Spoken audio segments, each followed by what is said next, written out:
Hi, it's Janine Turner, and welcome to Front Porch Philosophy. What is your front porch like today?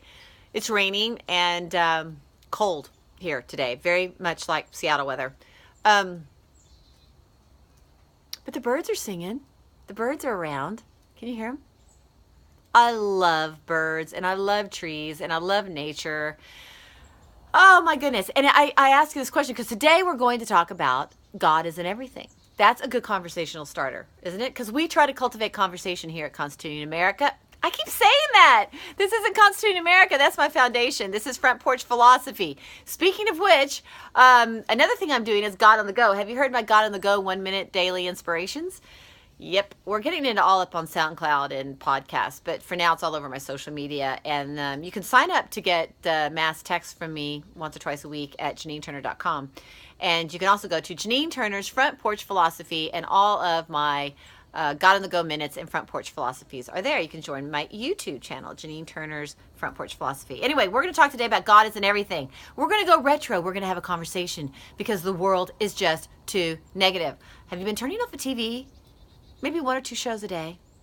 Think about that. Think about how people used to sit and have a conversation on their front porch. And now we sit in front of TVs and let other people dictate to us their thoughts and their culture. I don't know, conversation is essential. So we sit here on the front porch and we have a little stimulation for conversation, don't we? And the Stoics, I've been kind of dealing with other things this week, but this is this wonderful book from Socrates to Sartre by Samuel Stumpf. And we're going to talk a little bit about the Stoics. And I'm not going to get too in depth with it today, but essentially the Stoics believe that God is in everything. So, yeah. So if God is in everything, then there's a principle of reason in everything. And then if God is in everything, then providentially God is in control. You ever think about that? So that's a good conversation starter, isn't it?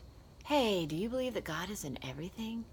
Of course, we have to learn to have a conversation, not get freaked out, if it goes against someone's theological, I don't know, leanings. But if look at the birds. I believe God's in the birds, don't you? And God's in the trees. God's energy is in the trees, and God is in the animals, the horses and the cows, and of course God is in us.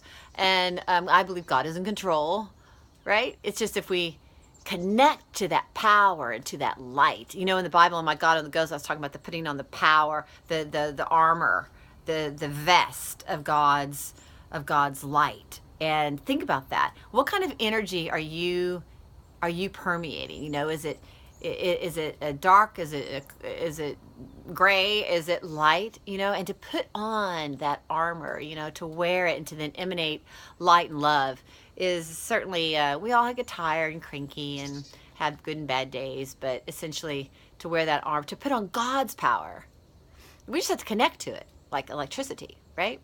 But God is in everything. And there are certain people that believe that pets go to heaven and others that don't believe that animals go to heaven. And I don't know. I look into the eyes of my animals and I believe there's a soul in there and that God is with them and God is in there. God created them, right? And you hear about horses in heaven because horses come back in Revelation. So I believe animals go to heaven. They definitely have a soul. There's a really amazing, and I believe they have an intuitive nature amongst each other with family. And Juliet and I have watched that out here at the ranch because we've had these cattle, and we don't, we sell some and whatnot. But there was a mother, Spangled Pride, and she had America's Pride. And then America's Pride had Star Pride, and then Spangled Pride then also had Sparkle Pride. Anyway, so they're all this whole family, right?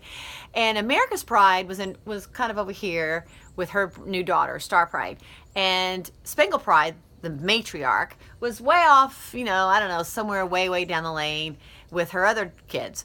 And all of a sudden, one of my other cows, it's fascinating to watch how the cattle operate with one another, came up, Prairie Blossom, and was trying to sort of what they call steal the baby, right? The baby away from America's Pride.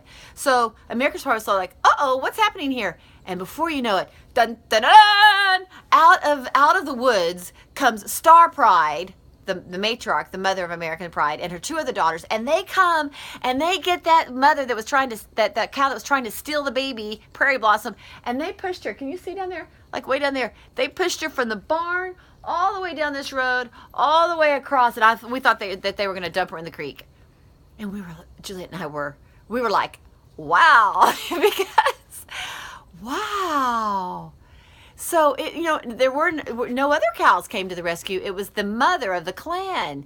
And we thought, isn't that interesting how the family sticks together? And the mothers and daughters will stick together even if they get, after they get very, very old. Revolution and Liberty stick together all the time. And you'll find them, and they're now 20 years old and whatnot. So they'll kind of stay in they're a herd, but they'll stay in their little clans. So, yes, I believe God is in them.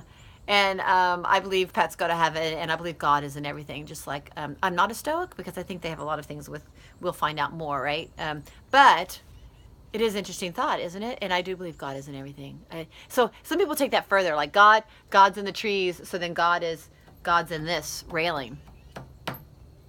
There's a conversation starter for you. And remember, I'm not a professional philosopher. We just are trying to have conversations around here. Let's just have a conversation, shall we? And take a deep breath. Did we take our deep breath? Oh, no. Okay, let's take our deep breath. We'll end with our deep breath, like the end of a yoga class. They wouldn't let me talk so much. Okay, I hope you have a wonderful, blessed, philosophical, conversational day.